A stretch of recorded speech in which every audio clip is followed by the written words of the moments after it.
This is the Pretty Deadly Self-Defense Podcast. I'm Susie Kahlich, the founder of Pretty Deadly Self-Defense. And I'm Kate Lismer, a writer, traveler, mother, and expat. As a woman who lives in a big city and likes to travel, I'm very curious about self-defense. I've never had any training, so I have a lot of questions. And I have a lot of answers. We figured you probably have similar questions too, and so we thought it'd be a great idea to share this conversation and put it in a podcast. So welcome to the Pretty Deadly Self-Defense Podcast. One of the things that we always hear is that you're never supposed to wear headphones when you're alone and walking down the street. You're wearing headphones now. I am wearing headphones. I just wanted to talk to you about that particular sort of instruction, but also if there's other ways that we're making ourselves unsafe without knowing it. Yeah, this is a question that comes up from time to time in our Pretty Deadly courses as well. And it's something that particularly irks me. The reason why is because, headphones, mobile phones that you text on, the rare person who reads a book while they walk down the street. Okay, put that one aside because that's actually not relevant. But that happens. It does happen, but you really are not supposed. That's not the point. Is that headphones and mobile phones are designed to be used while you're being mobile. So they're designed to be used while you're walking down the street, and you're using these technologies and these tools just in the way that they're supposed to be used. There's nothing wrong with you for doing that. And there's nothing wrong with you for expecting a measure of safety in the society that you live in and contribute to by simply using accepted technology. This asking, how can we make ourselves safer? What do we need to do to be more aware? I think still directs the onus of safety back onto, in often cases, the woman or people of color or people in the LGBTQI community or trans people or whoever it is, any marginalized person that's more subject to attack.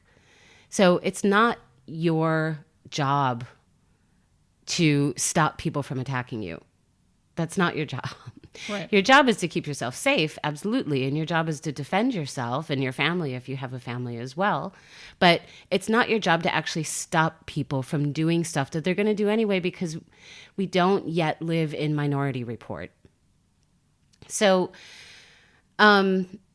what we can do is understand that random things happen. Nothing makes you more of a target or less of a target than anything else because it's the other person who decides that they're going to hurt you, they're going to rob you, they're going to do whatever it is they're going to do to you. They make that decision. At no point do you agree to that simply by existing, because that's what that question brings up. What can I do to be more safe? Well, just stop existing. Right. So for you, it has the same tone of like, should I dress less sexy or Exactly. I think it's a valid question in the sense of people want to feel safe, of course, and people want to be able to live fully realized lives in safety. Nobody wants to be attacked. Nobody wants to be mugged. Nobody wants to be robbed. Nobody wants anything horrible to happen to them. Things happen in the world. We don't control them. What we can control is how we react. So wear the headphones, fine.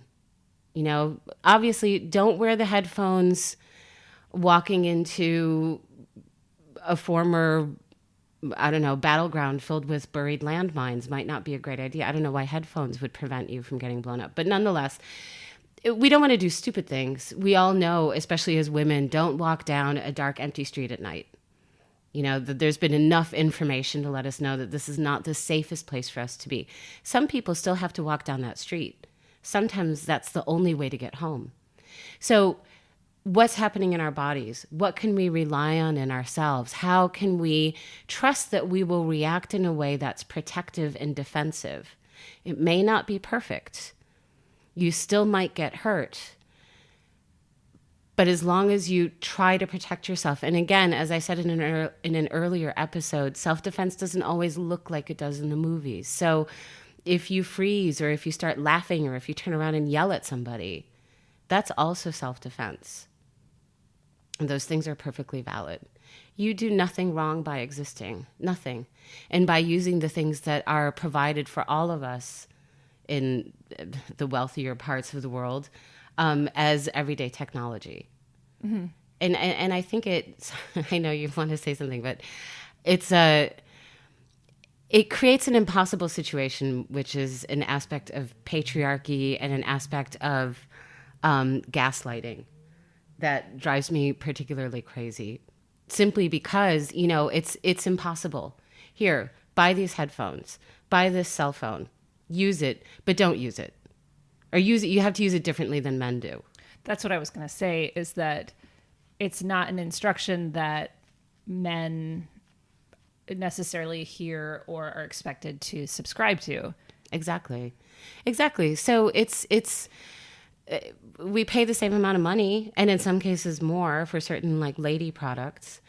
But nonetheless, why can't we use them in full safety? These are, of course, larger societal questions. But in terms of your own self-defense and your own personal safety, again, try not to make silly decisions or decisions that are likely to put you in places of danger. Like, I'm not going to go to certain parts of the world.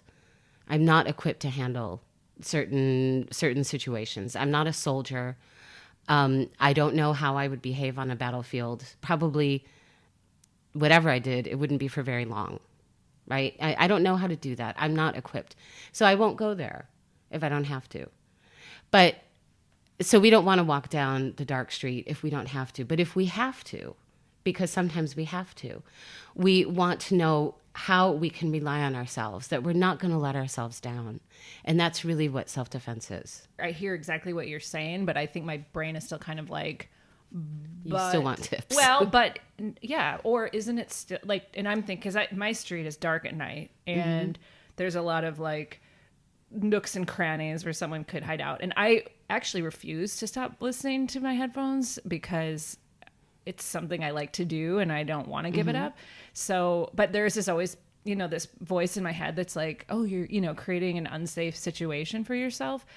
Right. And is there, I guess maybe that is are you creating more risk if you're lowering your sensory intake because of what we talked about in another episode about just having a sensory awareness to protect yourself? Right.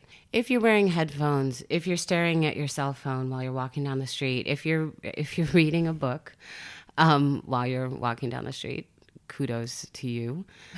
But if your attention is focused on one small thing, then yes, you are a little bit more vulnerable. In an ideal world, you should be able to do that in a safe way, but we don't live in an ideal world. So fair enough. You are a bit more vulnerable. You can, of course, supplement that. Probably don't read the book while you're walking down a crowded street. Be aware that life is happening around you. When we get so focused on one thing, we never see all the other things, which is what you're asking. We never see all the other things that are happening. When we step out into the world, there's a lot more things happening that we're subject to than when we're sitting at home alone. So, or with our families, whatever. But so we want to keep that in mind. There's a lot of things going on. We want to listen to that voice inside of ourselves. I think I spoke in an earlier episode about, when we walk down the street, we can see the same thing a million times, but one time our brain says, there's a man, right? It delivering information to us in these sort of unusual ways. Why is this song stuck in my head? Not because you're wearing earphones, but why is this particular song stuck in my head? Is my brain trying to tell me something? Why did this thought pop up? Sometimes that thought can even be something like, oh, that man's too far away to hurt me. Why are you even thinking that? So if you are thinking that, that is a red flag. So not a red flag to you, like there's anything wrong with you, but a red flag in the sense of this is a potentially dangerous situation. And if that comes up, then pay attention to that. And then, yes, do take off the headphones so that you do have your full senses available to you. It's not giving in for the rest of your life, but it is giving in to that self-defense instinct for that moment, which is actually much more empowering than saying, I'm never going to wear the headphones because I never want to be snuck up on. Well, and actually having the illusion that if you just take off your headphones, then you'll be safe, is another kind of distraction, right? Because then, as long, like, I get this point of just generally being aware of your surroundings and paying attention to these anomalies, which you can do with headphones. Right. What we can also do is we don't practice scenarios very often because it's frightening. And one of the things that we can learn in a self-defense course is running through scenarios in our minds. So I talked in an earlier episode about strategic thinking and situational awareness. These are learned things, and especially as women, we start to learn these things as little girls. We don't pay attention to the fact that we're learning them. We just have these skills as adults. But when we start paying attention to them, then we can identify exits. We can identify safe spaces. Something that's important to remember when you're walking down your own street at night or in your own neighborhood or even in your own home, you know that landscape a lot better than anybody else.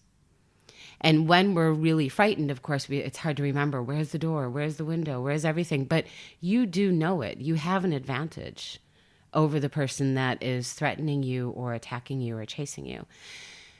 So keep the headphones on, look at the phone, do whatever it is you want to do, but practice your situational awareness. What's going on? Are there anomalies? What is my inner voice saying to me right now? Is it like pumping a weird song into my head or telling me some weird stories? If you prefer, take them off. If you hear something from your inner voice, then listen to it. Don't doubt it. Even if nothing happens, that's okay, right? Because really, in this instance, better safe than sorry.